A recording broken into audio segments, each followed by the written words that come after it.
Alhamdulillah Rabbil Alamin. Allahumma ati nafsi taqwaha wa zakkiha anta khairu man zakkaha anta waliyuha wa maulaha. Amma ba'du. Ikhwatul iman, ikhwatu fid din, a'azakumullah wa uhibbukum fillah.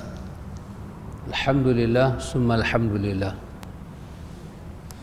Alhamdulillah ikhwatul iman, dengan limpah kurnia daripada Rabbul Alamin yang bersifat dengan Al-Hakim, Al-Alim, Al-Aziz, Al-Khabir, dengan rahmatnya, hidayahnya, dengan pertolongannya dan izinnya, kita dapat duduk dalam majlis ta'lim pada malam ini.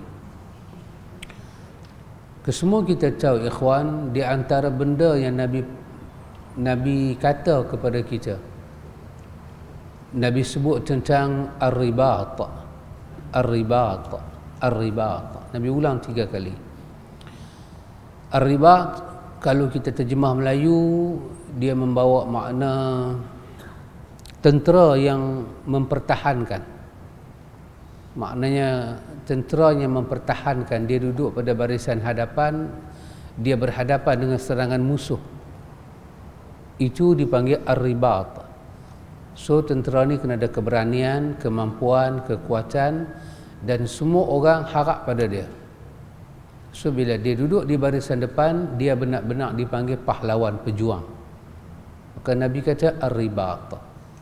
Nabi kata di kalangan umat dia ni, kalau mereka buat 3 benda, Nabi kata Allah Ta'ala akan bagi 2 fadilat besar. Satu, Nabi kata Allah Ta'ala akan menghapuskan dosa dia. Dan yang kedua, Allah Ta'ala akan mengangkat nilai darjat dia di sisi Allah. Bila Allah ampun dosa, itu petanda orang itu akan mendapat syurga Allah, ampunnya dosa. Bila Allah ampun dosa, itu petanda orang itu mendapat rahmat Allah Ta'ala di akhirat. Bila ampun dosa, itu petanda kawan tu tak akan melihat langsung neraka. Kerana yang menyebabkan orang tu lihat neraka, masuk neraka, diazab dalam neraka kerana dosa tak diampun. Yang kedua, Nabi kata kalau dia boleh buat benda ni, dia dipanggil, Allah Ta'ala akan angkat darjat dia. Allah angkat darjat dia. Bila darjat diangkat, itu petanda apa ikhwan? Kita dengan Tuhan ni ada nilai. Kita bernilai di sisi Tuhan. Tuhan pandang kita, Tuhan ra'i kita, kita dekat dengan Tuhan. Allah bagi pada kita ad-darajat. Nabi kata ada 3 benda. Buat Nabi kata. Apa daripada 3 benda yang Nabi suruh kita buat itu ikhwan? Pertama, Nabi kata isbaghul wudu' 'alal makarih. Nabi kata jaga ayat sembahyang kita, elokkan ayat sembahyang kita pada waktu-waktu yang makarih. Makarih ni bermakna waktu-waktu yang susah. Macam musim panas. Musim panas, ayak pun jadi panas. Nak ambil uduk macam mana? Musim sejuk, ayak jadi sejuk. Nak ambil uduk macam mana? Sakit, uzur, tak larat, itu semua dipanggil makar. Bila kita berjumpa dengan suasana ni, Nabi kata isbaghul wudu. Nabi kata sempurnakan wudu.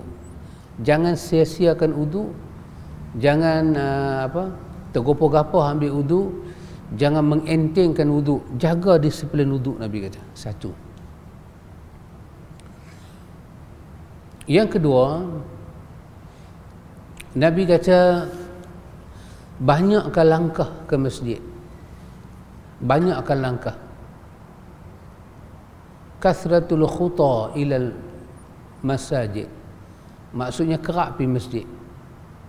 Pergi masjid macam mana? Pergi masjid dengan diri kita ni dah ada wuduk. Jangan pergi kosong.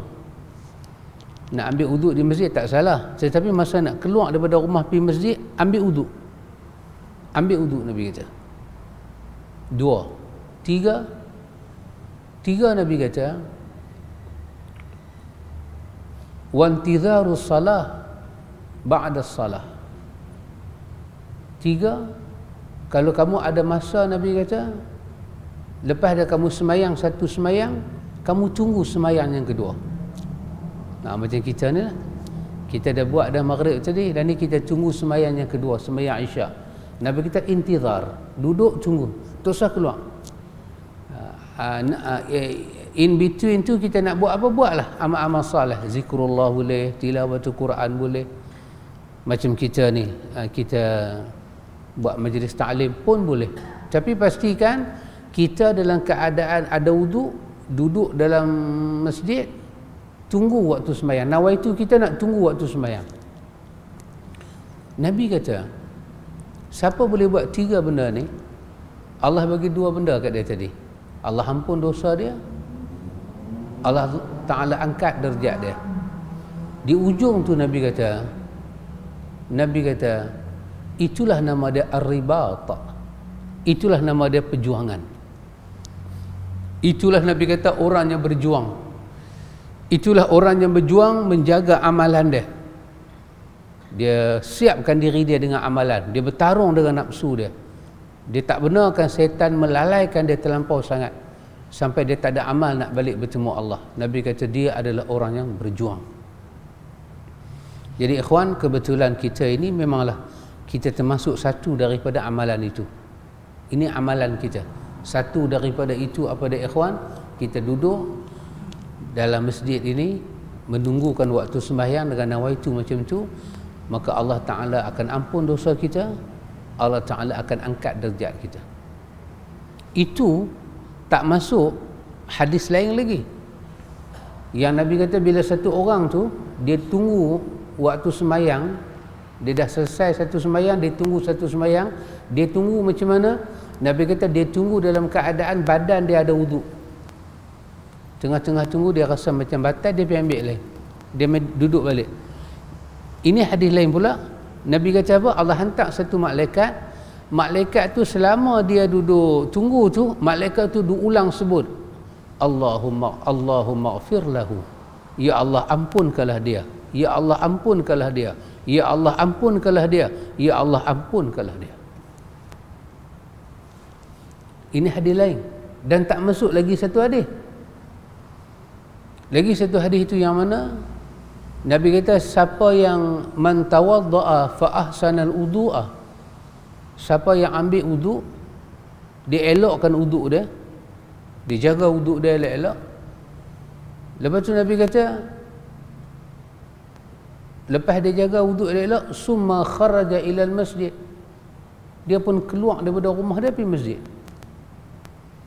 Masa dia duduk berjalan tu, Nabi kata daripada rumah dia pergi masjid dengan wuduk dia duduk ada, selama dia duduk jalan tu Nabi kata apa jadi pada dia? Dia angkat saja kaki kiri dia, dia angkat kaki kiri dia nak langkah, dia angkat saja kaki kiri dia, Allah ampun dosa dia.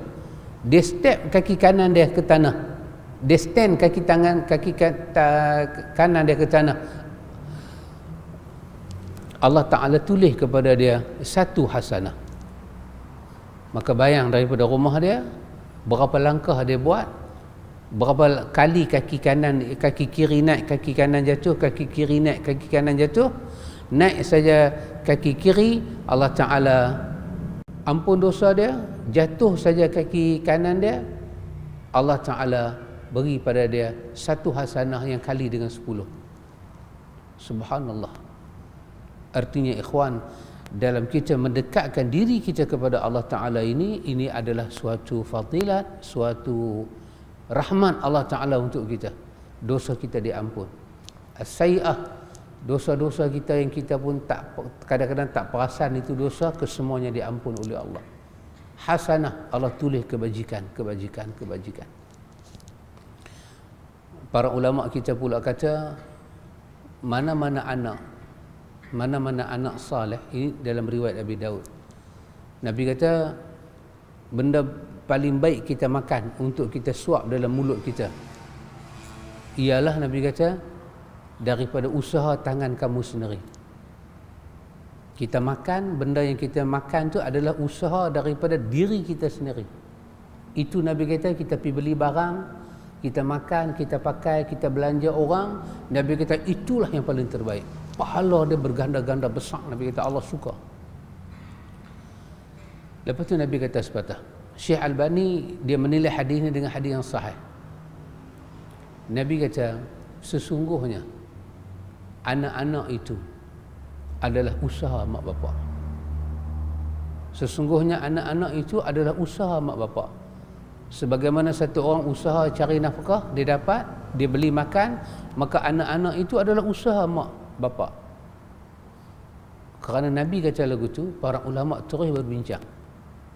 Apa maksudnya? Maksudnya kata para ulama, kerana anak-anak adalah usaha mak bapak, seperti mana duit kita dapat itu usaha kerja kita, itulah dibayar untuk kita, lepas tu kita beli barang, itu sebaik-baik benda yang kita pakai, maka kerana anak itu adalah usaha mak bapak, semua kebajikan yang dilakukan oleh anak-anak yang nama dia amal saleh, kesemuanya juga dikira usaha mak bapak.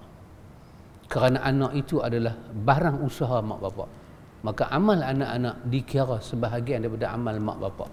Maka kebajikan yang kita buat, mak ayah kita berkongsi manfaat itu. Oh subhanallah ikhwan. Jadi kita ni duduk mengaji lagu ni ikhwan, duduk mengaji. Lena tak tahu lagi lah. Tapi confirm tu macam ada lah. Tak apa, dapat tak dapat tak apa. Tapi confirm tak kita yang kita duduk ni satu amal saleh. Antum duduk sini dengar, duduk bersila, ada wuduk daripada rumah, golek tayar motor, golek tayar kereta mai dengan niat nak tunggu lagi waktu sembahyang. Langkah-langkah kita lagi dengan kita mai dengan ada wuduk lagi, percaya tak kita kesemua ini ada fadilat di sisi Allah dan itu amal saleh. Kalau kita yakin ini amal saleh, ketahuilah mak ayah kita mendapat manfaat kalau mereka dah meninggal, dah sampai ke alam barzakh. Itulah yang Nabi kata bila mati anak Adam semuanya putih kecuali 3. Salah satu daripadanya apa dia? Doa anak yang soleh. Apa tu lagi anak tu tak ada tangan. Tuhan, semua amal solehnya aku buat ni, kau bagilah manfaat sama pada mak ayah aku sebab aku anak mereka. Oh subhanallah ikhwan. Kejahatan tidak. Quran bagi tahu dalam surah An-Najm, kejahatan tak berkongsi. Wa alaysal insan illa ma sa'a. La taziru waziratun wizra ukhra wa alaysa lil insani illa ma sa'a. Kejahatan tidak. Kejahatan orang tu tanggung sendiri, tapi kebajikan berkongsi. Nabi kata man dalla 'alal khair ka fa'ilih. Siapa yang tunjuk orang buat baik, dia tak buat, dia tunjuk, maka dia seperti orang yang buat baik. Maka alhamdulillah ikhwan, itulah yang saya katakan tadi, pertolongan Allah, rahmat Allah, kurnia Allah kepada kita yang secara batin yang kita tak nampak ni. Tanpa dorongan dia, tanpa pertolongan dia, tanpa dia cuit perasaan, fikiran, hati kita, kita tak dapat semua kelebihan-kelebihan ini. Jadi maknanya kita duduk macam ni ikhwan bukan kosong lah. Bukan kosong. Katalah kita duduk lagu ni, ustaz yang bercakap ni beletiak. Dia bukan ustaz ni lah, ustaz lah, dia beletiak. Kitab tak baca langsung. Bukan malam ni lah contoh. Tetap tak majlis kita ada manfaat? Tetap kita dapat. Tetap. Malaikat doa dah, Allahumma afir lahu, Allahumma afir lahu. Dalam hadis Muslim pula kata, bila Allah berkenan dengan satu hamba, Allah habaq kat langit sana. Allah panggil Jibril, Jibril, aku suka kat dia. Aku suka amal dia, aku suka akhlak dia. Ni anak siapa ni? Dia bin apa ni? Habaq bin fulan. Habaq bin fulan. Habaq dia bin Hasan. Hasan bin apa? Di nama kita, nama ayah kita punya ayah nama apa? Keturunan itu aku suka ke dia apa? Jibril pergi habaq satu langit kata aku suka ke orang ni. Jibril dengan pantasnya bagi tahu di langit semua Allah suka hamba ni. Dan apa Allah buat? Allah akan tunjuk kepada ahli bumi dia suka ke orang tu. Maka nama orang itu akan disebut ketika disebut kebaikan. Disebut kebaikan, bila sebut nama dia, dia punya sandingan dia semua kebaikan. Masya Allah sahabat, kalau tak ada member kita tu tak jadi majlis kita. Orang ganding. Sahabat, alhamdulillah sahabat, majlis kita ni boleh jadi pasal pelak tu tak ada, jahanam. Kalau itu gandingan dia, itu Allah tak suka. Tapi kalau gandingan kita semua kebaikan, ya subhanallah. Itulah kurnia Allah secara batin. Yang Allah kata dalam surah Luqman, wa asbagha alaikum ni'amahu zahiratan wa batinah wa minan nasi man yujadilu fillahi bighairi ilmin wala huda wala kitabim munir. Allah kata, aku dah sempurna dah kepada manusia ini. Wa asbagha alaikum, aku dah sempurnakan kepada kamu nikmat aku yang zahir dan yang batin, tapi kamu tak nampak. Kamu suka nampak yang zahir saja. Tuhan bagi duit, kita kata bagus. Tuhan bagi rezeki, kita kata ya. Bila diangkat PKPP, alhamdulillah nikmat. Tapi yang Tuhan bagi agama ni, Tuhan bagi pahala tak tak nampak. Mak bapak kita di alam barzah dapat. Yang ni Tuhan kata yang batin aku bagi. Aku bagi macam mana? Asbagha alaikum, aku sempurnakan pemberian aku. Sikit tak kurang. Tapi Allah kata ramai daripada manusia, mereka suka bantah Tuhan tanpa ilmu dan tanpa ada panduan yang menerang, tanpa ada kitab yang menerang dalam hidup mereka. Baik ikhwatul iman, kita sampai pada muka surat ke-15. Penulis bawa kepada kita hikmah dan faedah adanya penyakit musibah. Saya nak kata satu perkataan, antum setujukah? Kalau tak setuju pun tak apa, setuju pun bagus jugalah. Boleh tu Imam? Dengan izinlah. Antum setuju tak saya menyatakan bahawa musibah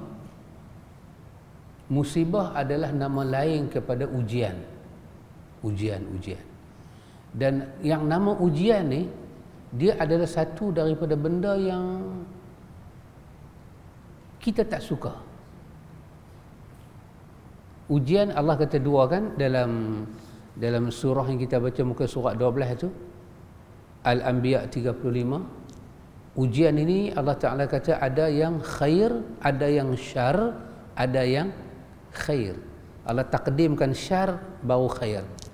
Biasanya Allah uji kita, Allah kata aku start uji buruk dulu, jahat dulu, benda sakit. Lepas daripada syar, baru aku bagi khair, kebaikan. Pasal itu Allah ular berapa kali? 2 kali kan? Allah kata apa dalam surah Alam Nashrah macam mana? Fa inna ma'al usri yusra, inna ma'al usri yusra. Tengok Allah sebut 2 kali. So, orang yang kalau kita tengok sikit, renung dari segi tu susun kata bahasa Arab, dia ada manfaat.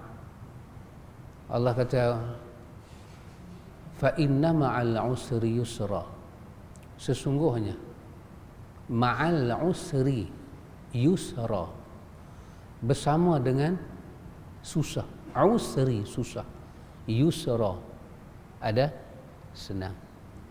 Lepas tu dia kata lagi sekali, inna ma'al usri yusra, bersama dengan susah ada senang. Macam mana disusun ayat tu? Disusun fa inna dengan taukid, penegasan, untuk menunjukkan benda ni benda yang jelas pasti berlaku. Apa dia? Ma'al usri, ma'al usri, ma'al kan bacaan dia ma'al. Tapi kalau kita pisahkan ayat dia, ma'al kita baca mim dengan ain, ma'a, maka kita kena baca al-usra. Sebab alif tu alif apa Ustaz Samsul? Alif hamzah wasal kan? Ma'al, sambung, hilanglah alif tu kan, masuk dalam lam, ma'al. Tapi kalau kita pisahkan, dia jadi fa inna ma'a al-usri yusra. Jadi al-usri dibaca dengan alif lam, nama dia ma'rifah. Yusra tanpa alif lam, nama dia nakirah. Dan 2 kali Tuhan buat lagu tu. Untuk menunjuk apa ikhwan? Untuk menunjukkan kepada kita, kata ulama bahasa, bila Allah uji kita dengan susah, kita ma'ruf dengan susah. Kita tahu kata dia susah. Sangat kita kenal susah. Tak ada siapa akan terima susah. Orang tak mau. Susah ni dia macam musuh kita. Dia duk main, lepas satu datang satu, lepas satu datang satu. Tapi Allah kata, aku nak bagi tahu, susah ni memang kamu kenal, tapi yusra. Yusra dibaca tanpa alif lam. Dia nakirah. Maksud dia, kesenangan yang akan datang ni kamu tak rasa, kamu tak sedar. Sehingga kan bila Tuhan balas senang pun, kamu tak sangka kata Tuhan dah balas. Senang yang masuk tu sampai kamu tak cam dia. 2 kali Tuhan kata. Sesungguhnya bersama dengan susah yang kamu rasa sangat tu, gandingan bersama susah tu, yusra, pasti ada, mesti ada kesenangan. Ya kamu tak nampak, kamu tak perasan kata kamu senang. Dan senang tu lebih banyak daripada susah. 2 kali Allah ulang. Pasal itu Allah uji kita. Allah uji. Tapi kita tak perasan. Yang Allah bagi pada kita tadi, kita tak perasan. Kita kata, Masya Allah, kalaulah bukan kerana susah hari itu, aku tak dapatlah macam ni. Kita akan sebut benda tu. Tapi masa kita kena susah hari itu, kita jadi apa? Allahu Akbar. Ya Allah Tuhan, oi, aku tak minta pun aku dijadikan di dunia, hang yang buat aku. Hang main hempuk atas kepala aku macam ni, ya Allah oi. Tu yang sahabat kita buat lagu kan, oh Tuhan, kau cabutlah nyawaku. Siapa dia? Amran. Dia Fras dengan Azizah, penarik beca. Bukan Riyadhus Salihin tu, penarik beca. Dia buat lagu, oh Tuhan, kau cabutlah nyawaku. Tak boleh. Tak boleh. Tak boleh minta lagu tu. Kerana Tuhan nak bagi kesenangan. Pasal itu Tuhan kata kepada kita, wa nabluukum, kami nak test kamu bisyarri, dengan keburukan. Lepas kami test dengan keburukan, wal khairi, kami test pula dengan senang. Keburukan datang dulu, kesenangan datang, kebaikan datang. Allah kata apa? Fitnah. Dua-dua fitnatan, ujian. Wa ilaina turja'un. Allah kata kepada kami, kamilah kamu kena kembali. Pasal itu kerana musibah ni diibaratkan macam musuh, dia datang. Kita tak suka jumpa musuh. Seperti kita tak suka jumpa musibah dan ujian yang berat-berat ni. Tapi musuh akan datang. Nampak tak nampak? Maka macam mana nak mengelak? Kalau musuh yang kita tahu dia musuh, bolehlah doa ke apa ke. Anjing, jumpa anjing, batu ke kayu ke. Tapi musuh yang apa ini, yang kita tak nampak, datang kesusahan, apa nak buat? Maka para ulama kata, ikhwan, dalam hidup kita ini, mereka kata tidak ada benda kita boleh lawan ujian. Ujian Tuhan tak ada satu yang kita boleh lawan. Walaupun sekecil-kecil ujian, kita tak boleh lawan. Kita tak boleh lawan ujian Tuhan dengan akal. Kita tak boleh atasi hadapi ujian Tuhan dengan hati. Kita tak boleh hadapi ujian Tuhan tu dengan apa-apa alat. Tak ada. Maka Allah bagi ingat macam mana nak menghadapi. Allah kata dalam surah Ar-Ra'du, Allah kata Allah kata ingat elok-elok, ambil tahu elok-elok, waspada elok-elok. Bila kamu diuji, kamu disentuh dengan kesusahan ke, kemudaratan ke, keburukan ke, hatta kebaikan sekalipun datang pada kamu, Allah Tuhan kata ingat baik-baik, kamu tak akan selamat. Nak selamat kata Allah, ingat baik-baik, cermat elok-elok. Ambil benda ni, hadam elok-elok, renung elok-elok, tadabbur elok-elok. Allah kata, Allah, ingat elok-elok, awas, waspada apa yang aku kata ni. Bizikrillahi tatma'innul qulub. Senjata yang kena ada pada hati kamu dan mulut kamu hanyalah ingat pada Allah, barulah damai hidup kamu. Ya ikhwan, tak ada apa kita boleh lawan dengan musibah, melainkan kita lawan musibah dengan zikrillah bil lisan wa hudurul qalbi. Adakan zikrullah itu di lisan dan hadirkan zikir itu di hati. Itulah saja yang kita ada untuk menghadapi musibah. Lain tak ada. Kita raplah-raplah jumpa doktor, minta ubat apa? Minta roci ya, senang. Doktor bagi roci kat saya. Doktor kata roci ni anjing kena boleh nak. Bukan kata hang anjing kena boleh nak. Saya pun nak roci doktor, saya raplah sungguh. Lena 2 hari 2 malam. Jaga-jaga raplah mai. Cucuk. Doktor, saya berapa hari dah tak boleh tidur. Doktor kata saya tahu, saya tengok mata tahu. Doktor kata saya tahu awak tak boleh tidur sebab awak tak pernah pergi kuliah tengok hari senang tidur. Doktor cucuk ubat. Balik. Tak dan sampai rumah, masuk lah kereta tu Lena. Jaga raplah. Musibah yang menyinggah di kepala, musibah dia tak duduk dalam kepala. Ini antara ahli falsafah dengan ahli tazkiyah, mereka khilaf. Di mana tempat letaknya masalah manusia, di akal ke di hati?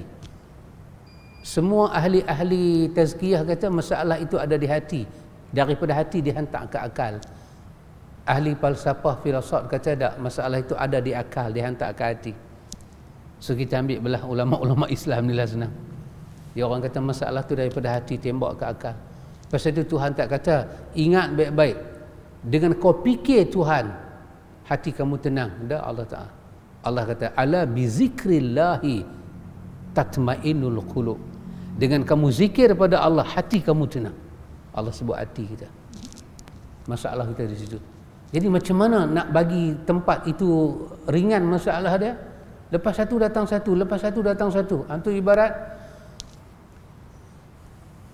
kalau ialah saya nak sebut contoh pun antum orang baik-baik tak boleh nampak contoh saya. Biasa tengok gambar ombak, gambar toyam, bukan toyam makan kedai tu, nama gambar toyam, Tonija. Imam Bukhari kenal? Alhamdulillah. Tak apa, Tonija tak kenal tak apa. Tak rosak iman. Dia lawan tu, lepas satu musuh dia lawan 20, 30, 40 dia lawan, tak dia patah kaki, patah tangan, terkeliak leher. Itulah ibarat musibah dan ujian.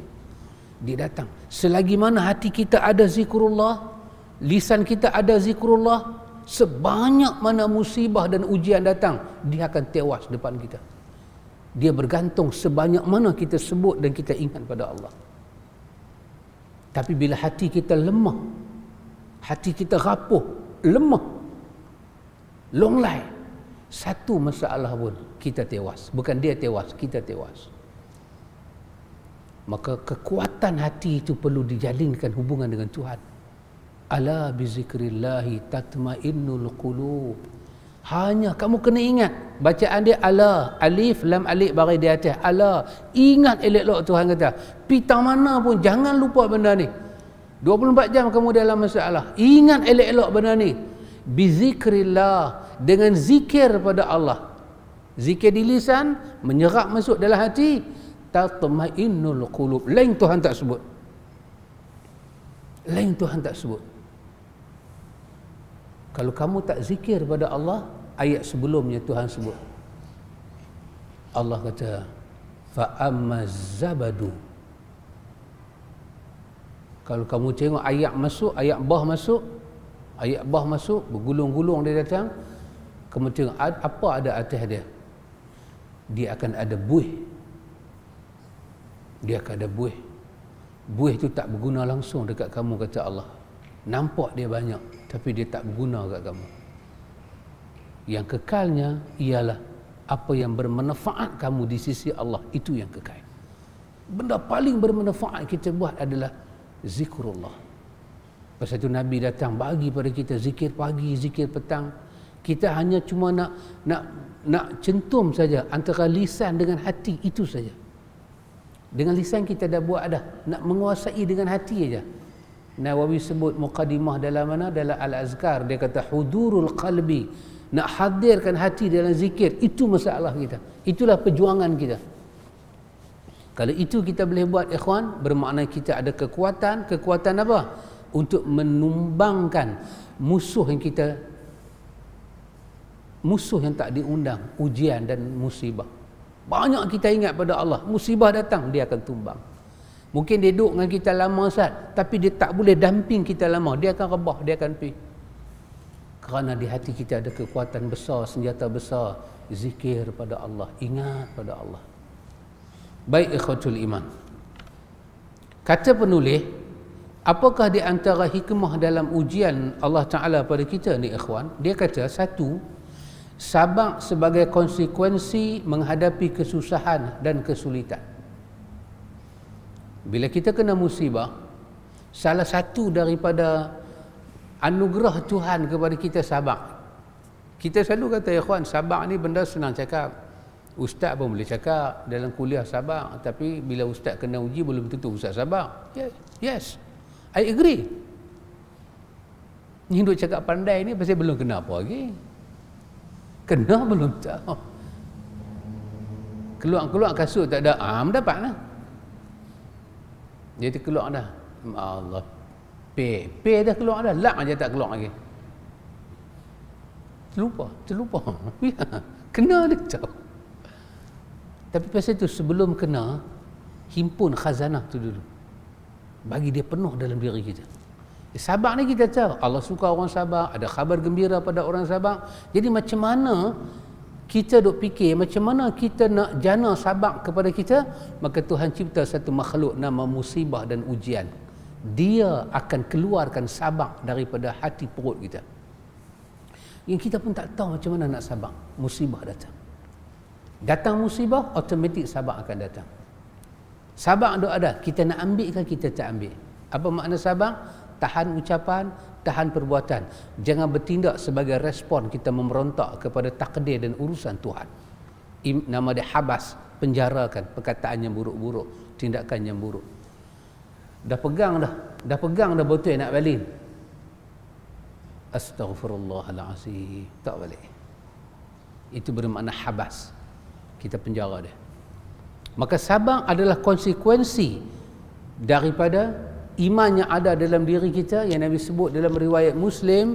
Nabi kata wasabru dhiya. Nabi kata sabar itu panas. Nabi kata orang sabar ni macam dia menanggung dhiya, cahaya matahari, panas dia. Nak sabar juga, ya sabar, kena sabar, belajar sabar. Allah bagi ujian. Allah Ta'ala menciptakan makhluknya untuk memberikan cobaan dan ujian. Lalu dia menuntut konsekuensi dari kesenangan, iaitu bersyukur, dan konsekuensi dari kesusahan, iaitu sabar. Hal ini tidak bisa terjadi kecuali Allah membalikkan berbagai keadaan manusia sehingga peribadahan manusia kepada Allah menjadi jelas. Jika seseorang benar-benar beriman, maka segala urusannya merupakan kebajikan. Jika ia mendapat kesenangan, dia bersyukur, dan ketika susah dia bersabar. Rasulullah sallallahu alaihi wasallam bersabda, "Ajaban li amril mu'min, inna amrahu kullahu khair, wa laysa zaka li ahadin illa lil mu'min. In asabathu sarra'u syakara, fakana khairan lahu. Wa in asabathu dharra'u sabara, fakana khairan lahu." Nabi kata, sungguh amat menakjubkan urusan orang mukmin. Sesungguhnya semua urusannya merupakan kebaikan, dan hal itu tidak terjadi kecuali bagi orang mukmin. Jika dia mendapat kegembiraan, maka dia bersyukur, dan itu merupakan kebaikan baginya. Dan jika dia mendapat kesusahan, maka dia bersabar, dan itu merupakan kebaikan baginya. Ini dalam riwayat Muslim. Banyak sekali dalil menunjukkan bahawa musibah, penderitaan, penyakit serta kematian itu merupakan hal yang lazim bagi manusia, dan semua itu pasti akan menimpa mereka untuk mewujudkan peribadahan kepada Allah Jalla wa'ala. Ya ikhwan, lepas itu kita kata saya beribadat pada Allah, itu tak istimewa. Saya sayang pada Allah, saya cinta Allah, tak istimewa. Tapi istimewanya ialah apabila Allah menerima ibadat kita, itu istimewa. Mengaku beribadat tidak istimewa. Ini pengakuan saya. Tapi konformkah ma'bud, Tuhan yang kita ibadahi itu, dia terima ibadat kita? Ini istimewa. Jadi apakah ciri-ciri orang yang Allah terima ibadat dia? dia sabar dengan redha dan syukur. Itu ciri-ciri dia. Maka Nabi kapitkan dalam kesenangan syukur pada Allah, dalam bala musibah sabar. Kapit dua sifat. Itu tanda kata Allah mula membuka ruang nak terima ibadat kita, buat pengakuan kita tu dia nak terima. Susah ikhwan, susah. Susah, sangat susah. Susah apa ikhwan? Susah nak ikhlas kepada Allah Ta'ala ni susah. Ikhlas macam orang cakap ni apa dia? Semayang kerana Allah, itu lain. Tapi seluruh hidup kita ni nak ikhlas kepada Allah, lain ikhwan, lain. Kalau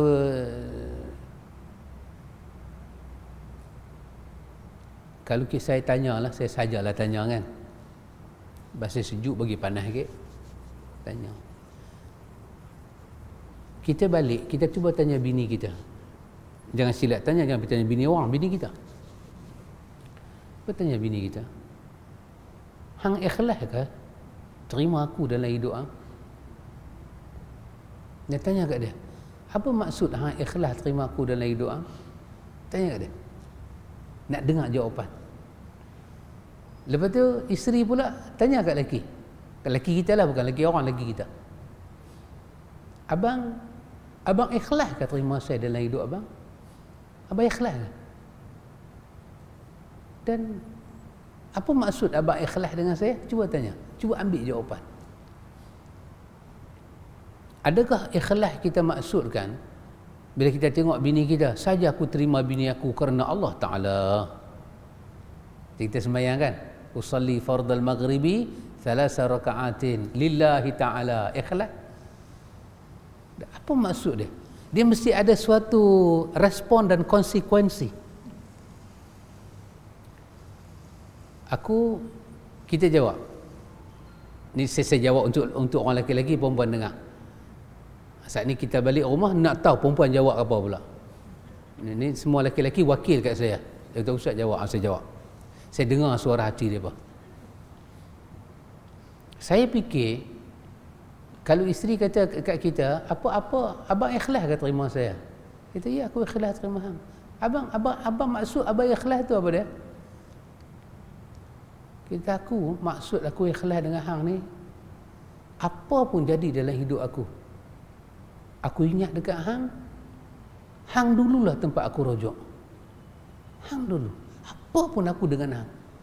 Tak ada dalam fikiran aku bila aku dapat duit ke, jual tanah boleh duit ke, benda gembira apa awal aku nak kongsi dengan orang, tak ada. Melainkan dengan hang. Dan hang ni tak usahlah orang kata apa kat aku. Hanglah bidadari di mata aku. Hang. Tapi dalam hati kita buat masalah ni lah. Mulut kata hang lah. Hanglah bidadari aku. Tu ada lagu kan? Pernah dengar lagu tu? Oh, sahabat dia baca Quran lalu no. Dia kata apa? Andai diberi aku intan dan permata, nescaya aku berikan apa kan? Andai diberi pilihan antara intan dan permata, ku pilih senyumanmu.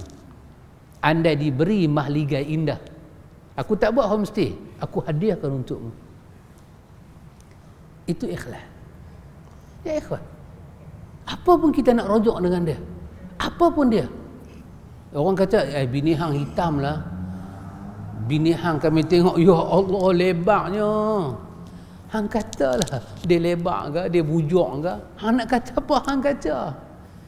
Dekat mata aku dialah. Saya teringat baru ni Ustaz Ali cerita, hafizahullah ta'ala. Ustaz Ali kata bila orang habaq kepada Qais, Laila tu huduh. Laila dalam kisah Laila Majnun kan, pasangan dia nama Qais.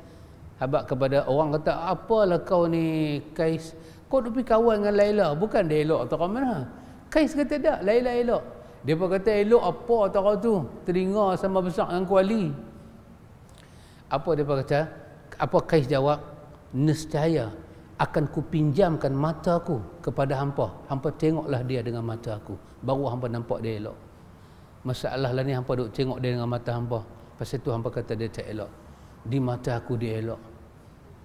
Ya subhanallah ikhwan. Kalau itu saya faham dan antum faham, kita nak ambil itu, nak adaptasikan kita dengan Tuhan. Yang kata kita ikhlas terima Tuhan, kita ikhlas beriman dengan Tuhan ni macam mana? Dalam hidup kita ni ikhwan, jadi apa pun, orang katalah apa pun, orang buatlah apa pun, yang pertama kita akan cari, kita puji, kita puja, kita merojuk Tuhan. Bukan ikhlas dalam konteks semayang kerana Allah tu dah hidup kita ni. Pasal tu Allah kata innama apa? Iza du'u ila Allah wa Rasul. Orang beriman ini apabila diseru dia kepada Allah dan Rasul, apa dia kata? Sami'na wa ata'na. Ya, kami dengar, kami taat, kami akan rujuk pada Allah dan Rasul. Allah bagi dia susah, dia rujuk pada Allah dan Rasul. Dia tahu Tuhan, dia ada ikhlas dengan Tuhan, dia tahu Tuhan tak akan mensia-siakan dia. Bolehkah Tuhan sia-siakan kita? Kita sujud pada dia, dalam hati kita ada ingat pada dia, dalam mulut kita jaja nama dia, kita sampai ibadat pada dia, kita tersimpuh merayu depan dia, semua kerja kita buat kerana dia. Tuhan, kalau bukan kerana hang, aku tak teringat nak buat benda ni, aku tak akan buat benda ni, kerana hang Tuhan aku buat. Setelah kita lungguk semua kerana dia, untuk dia, sebab dia, adakah dia akan sia-siakan kita? Dia tak akan angkat nama kita, dia tak akan sebut nama kita, dia tak akan kenang perjalanan hidup kita. Dia akan biar orang macam ni, orang yang sebut nama dia. Dah. Bila kita betul ikhlas, mencintai Tuhan, beriman pada Tuhan, kita akan rasa nak sebut nama dia. Dan bila kita sebut nama dia, kita jadi kuat. Kerana keikhlasan kita berhubung dengan Tuhan. Tapi tengah-tengah saya sebut nama isteri saya, ditanya ke saya pula buat contoh orang lain lah. Pak Haji minta simpang, Pak Haji tak buat kerja ni. Ambil Ustaz Samsul lah, senang. Ustaz Samsul kata, kok aku? Satu orang, atau mak mana, dia puji bini dia. Tengah-tengah dia puji bini dia, menyinggah dalam hati dia nama perempuan lain. Agak-agak nilai masa dia puji bini dia akan jadi macam mana? Nilai, value, getaran, gelombang pujian tu. Abang sayang kat saya tak? Menyinggah dalam nama. Kak Tipah tanya, Abang Jamil sayang tak dia? Sayang. Nak perhabis tu rasa macam berat. Pasal nama Kak Senah dah menyinggah. Yalah, siapa tak sayang bini? Dia jawab lagu tu. Dia tak akan jawab value tinggi. Ketika kita nak sebut nama Allah, hati kita nak sebut nama Allah, menyinggah benda lain, menyinggah benda-benda yang tak patut menyinggah. Tuhan ni dia bolehkah tolong aku? Dia nakkah tolong aku? Tuhan ni dia ingatkah kat aku? Menyinggah benda-benda yang merosakkan gelombang kita dengan Tuhan. Ikhlas tu. Orang ikhlas ni tak ada ingat benda lagu ni. Tak ada. Baru ni saya jumpa Abang Syed. Abang Syed bagi nasi kat saya, seperiuk. Saya angkat pi. Masa saya angkat pi dengan kereta, Abang Syed ada dah ingat dalam kepala Abang Syed, mamak ni dia pergi taman no bawa nasi ni.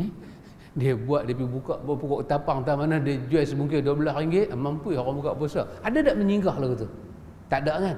Sedangkan benda yang bersih bagi kat saya baru ni, benda cukup bernilai, sedap.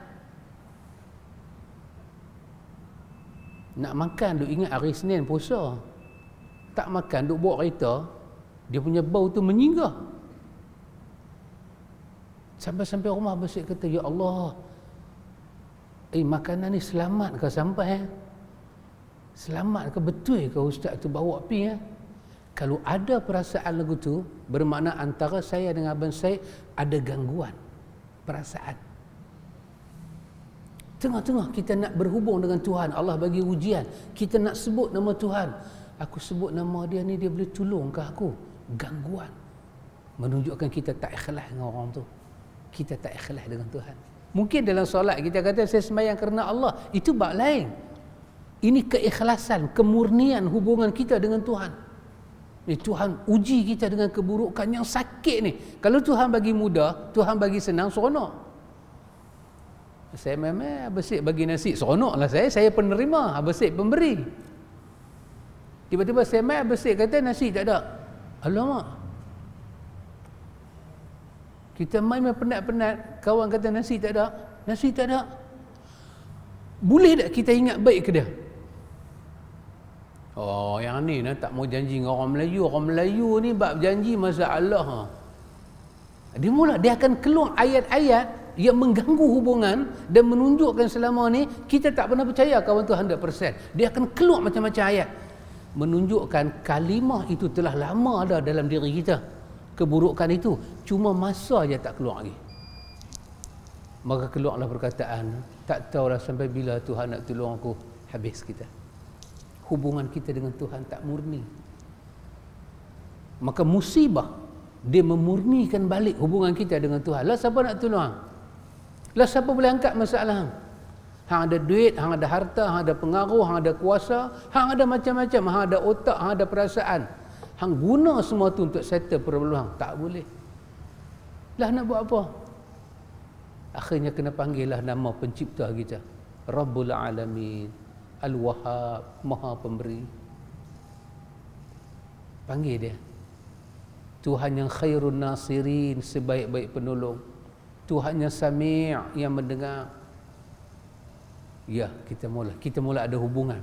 Itulah yang dimaksudkan dengan keikhlasan berhubung dengan Tuhan. Dan keikhlasan itu tanda kata dia ada dalam diri kita.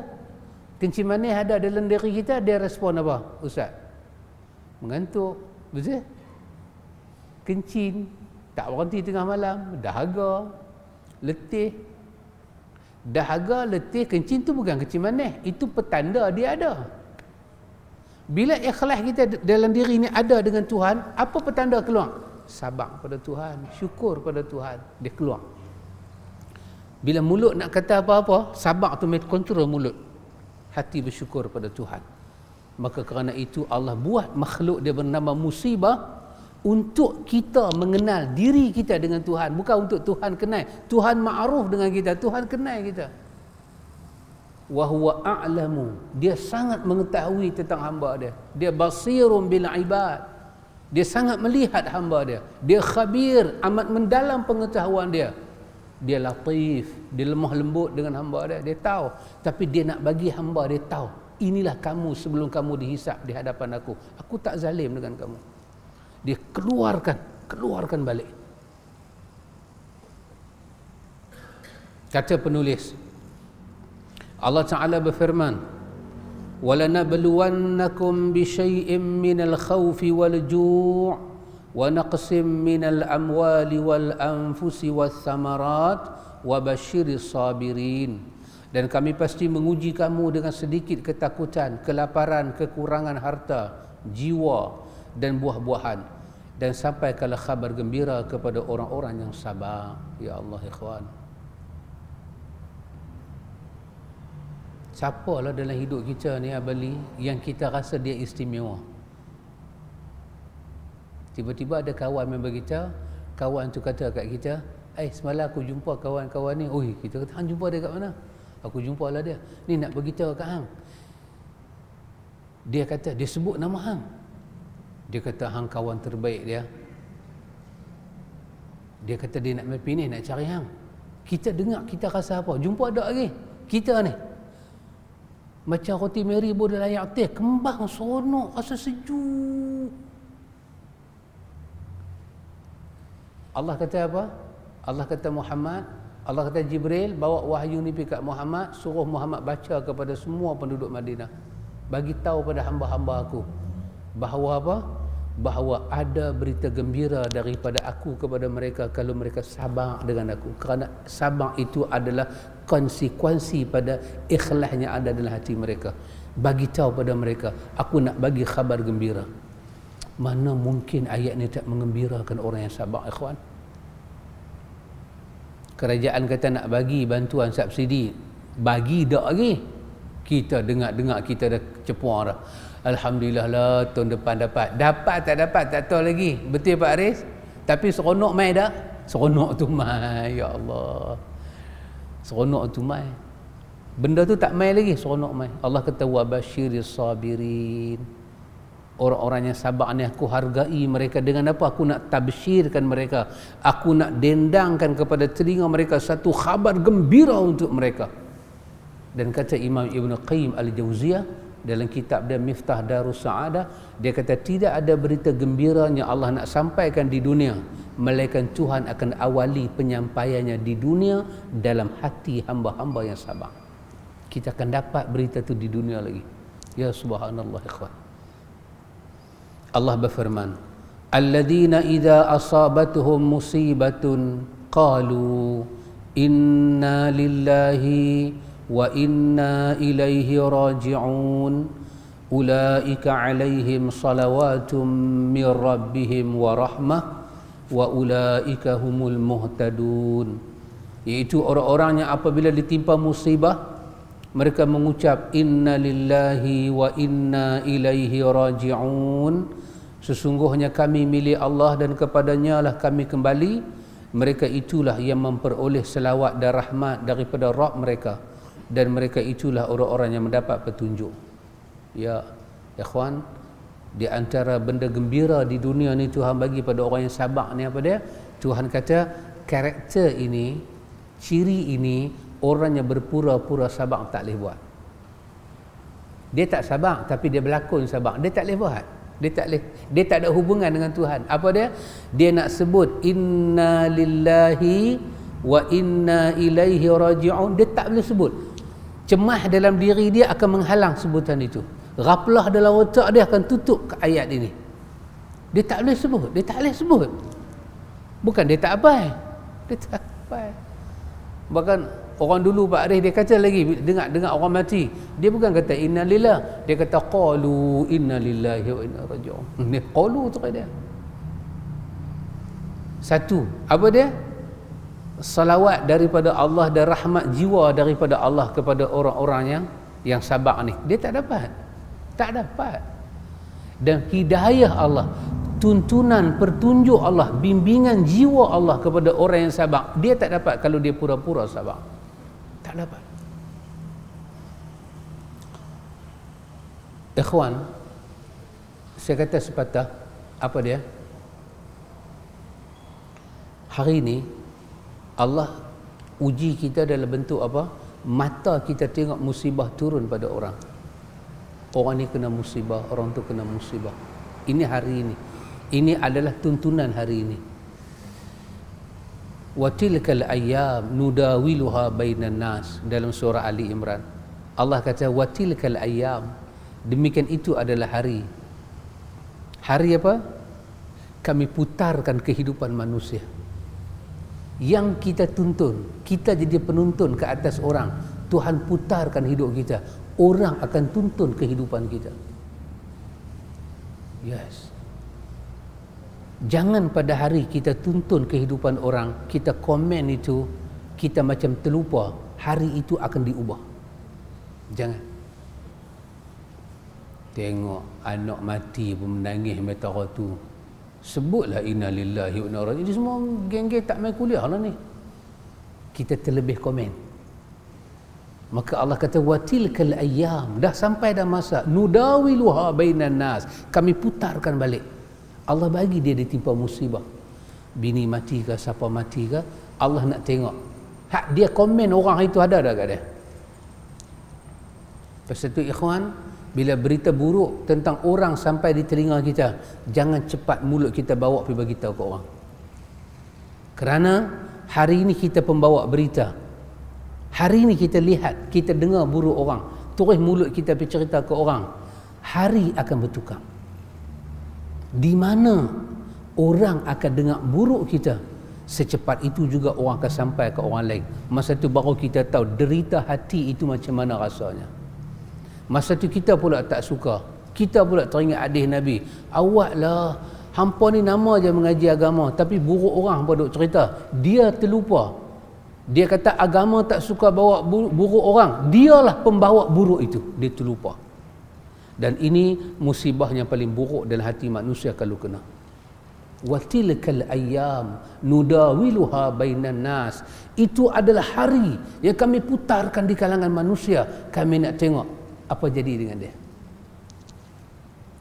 Pasal itu mesti ada hati yang ingat pada Allah. Hari ini kita jadi mangsa. Kita jadi mangsa. Awaklah orang buat kat saya lagu ni. Kita kata, tunggu ikhwan. Allah akan uji kita. Hari di mana kita pula tak sedang, kita buat ke orang. Kerana tu untuk pastikan kita sentiasa dipelihara oleh Allah, kita kena ada hubungan dengan Tuhan. Selalu kena minta, Rabbi a'inni, Tuhan tolonglah saya, Tuhan tolonglah saya. Wahdi qalbi, Tuhan pimpinglah hati saya. Wasaddid lisani, betul dan luruskanlah lisan saya Tuhan. Tuhan, waghsil haubati, basuhkanlah semua roh-roh dan jiwa saya ni daripada kesalahan. Tolong Tuhan. Jangan bagi lisan saya menghukum orang Tuhan. Hari saya menyesal itu akan datang. Ya ikhwan, sangat menyesal. Hantuah menyesal tak bunuh jebat? Tapi hantuah bunuh jebat atas apa ikhwan? Saya tak tahulah cerita hantuah. Kita hanya baca buku je. Yes or no tak tahulah. Tapi based on story, di atas suruh siapa beli? Suruh pemerintah. Kan? Tapi dalam sejarah tu tak tunjuklah hantuah istikharah ke apa ke, tak tunjuklah. Saya pun tak tahu, tak ditunjuk. Tapi dah habis dia berjaya melaksanakan titah negara, orang pun julang nama dia. Imam betul kerja dia, imam betul sekalipun. Based on sistem kehidupan ketika itu, dia tak salah.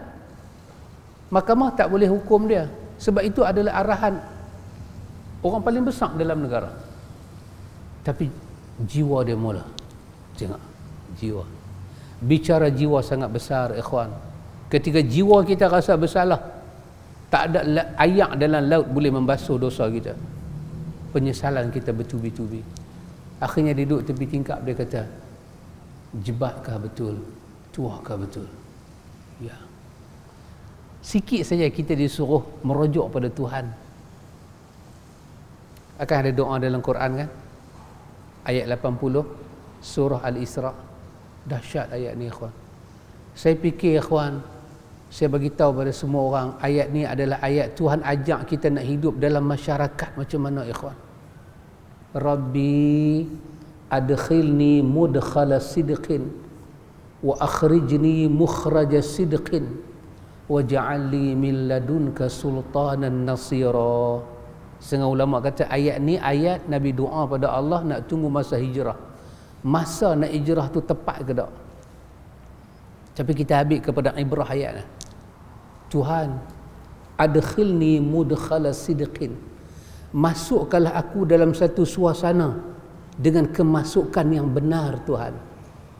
Wa akhrijni mukhraja sidqin, dan keluarkanlah aku daripada satu suasana dengan keluar yang benar Tuhan. Waj'alni min ladunka sultanan nasira, dan daripada sisi engkau berilah kepada aku penolong. Waj'alni min ladunka sultanan nasira, dan kau jadikanlah kepada aku ini sultan, kemampuannya menolong aku Tuhan.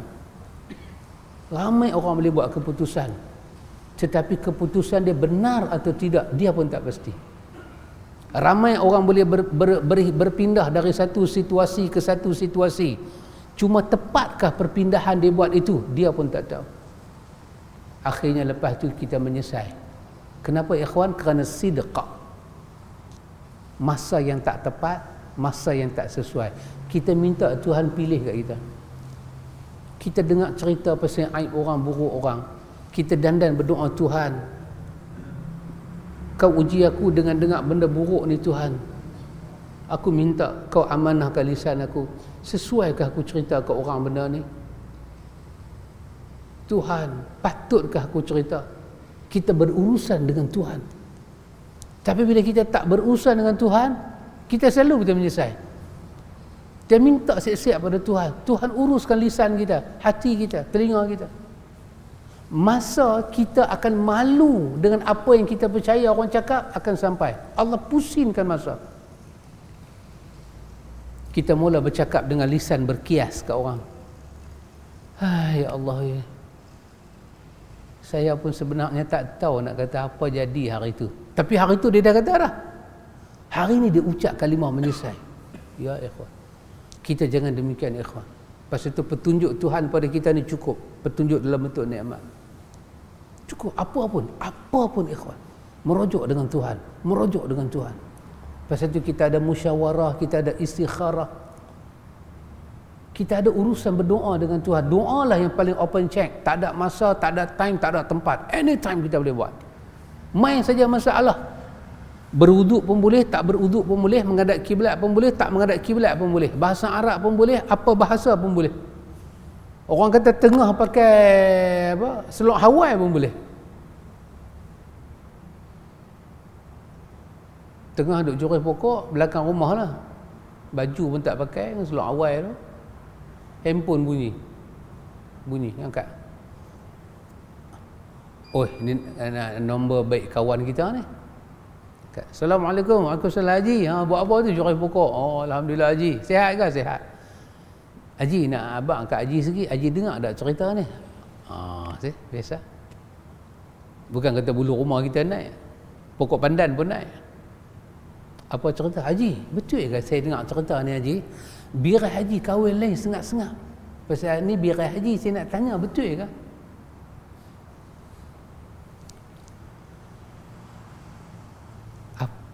Patutkah berita ni kita tanya ke orang? Patutkah kita tanya? Rujuk dengan Tuhan. Tuhan, doa, Rabbi, Tuhanku, adkhilni mudkhala sidqin. Biar aku masuk dengan cara yang benar. Wa akhrijni mukhraja sidqin, aku keluar pun dengan cara yang benar, dan kau berilah daripada sisi engkau kepada aku sultan, kemampuan yang menolong aku Tuhan. Patutkah cerita ni aku kongsi dengan orang?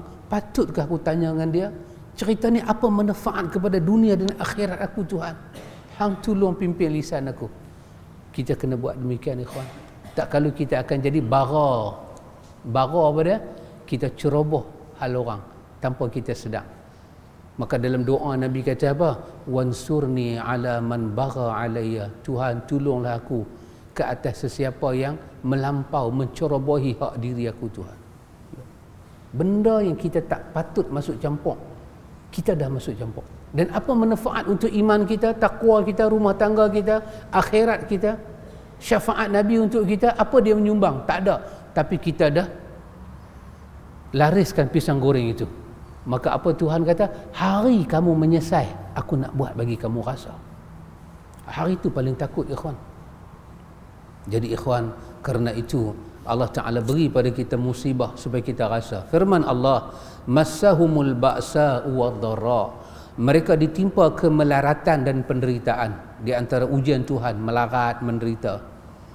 Kata Al-Hafiz Ibn Kathir rahimahullahu ta'ala, cobaan itu berupa penyakit, penderitaan, musibah dan bencana. Itu sifat ujian Tuhan.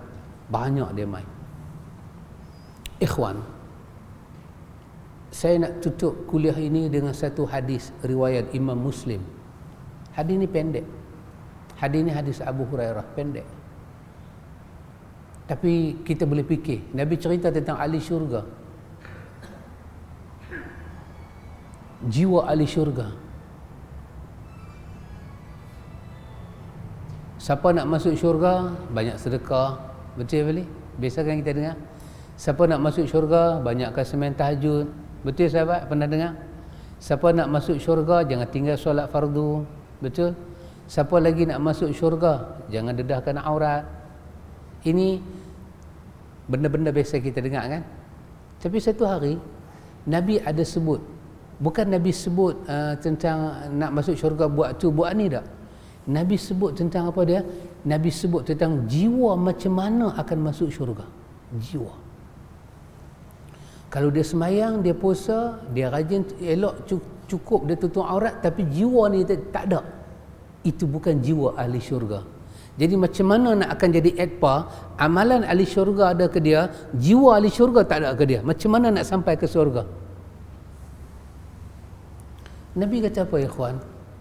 Nabi kata yadkhulul jannata aqwamun afidatuhum afidatit tayr. Nabi kata akan masuk dalam syurga satu kaum yang hati-hati mereka ni masa hidup dalam dunia sama seperti hati burung. Ahli syurga ni Nabi kata masa mereka duduk dalam dunia ni hati mereka seperti burung. Afidatit tayr.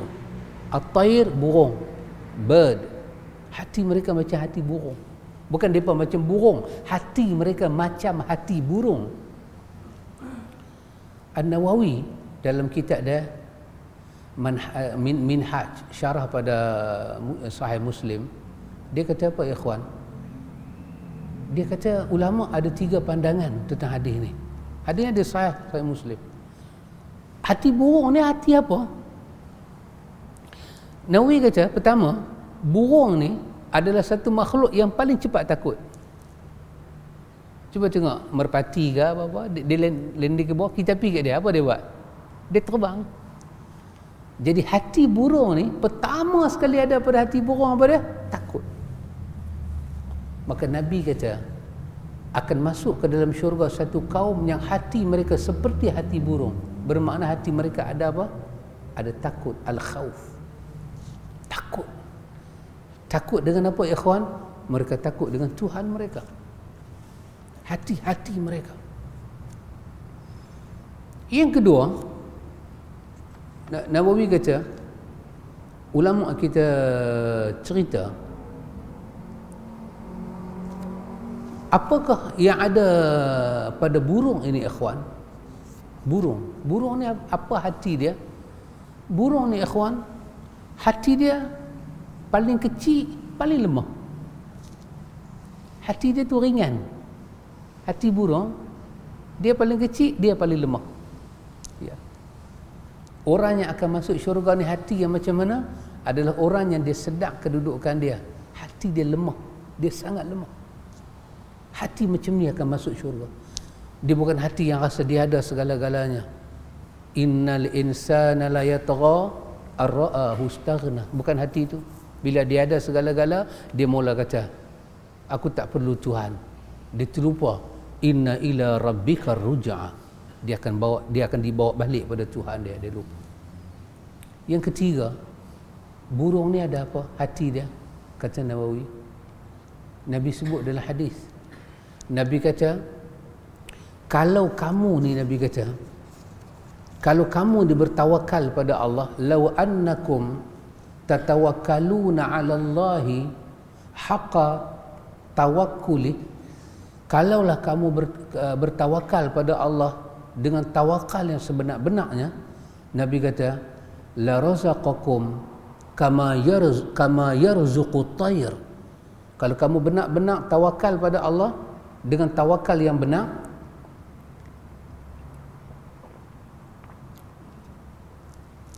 Allah Ta'ala akan merezekikan kepada kamu rezeki seperti mana dia bagi pada burung.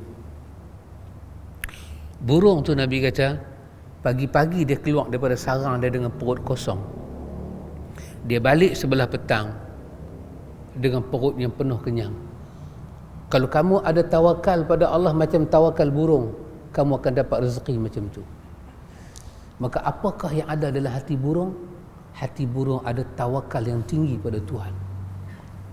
Maka khauf, dia takut, sifat burung. Dan hati dia hati paling lemah, dia tahu pasal tu dia lari tengok orang, dia tahu orang tu boleh buat lebih kurang.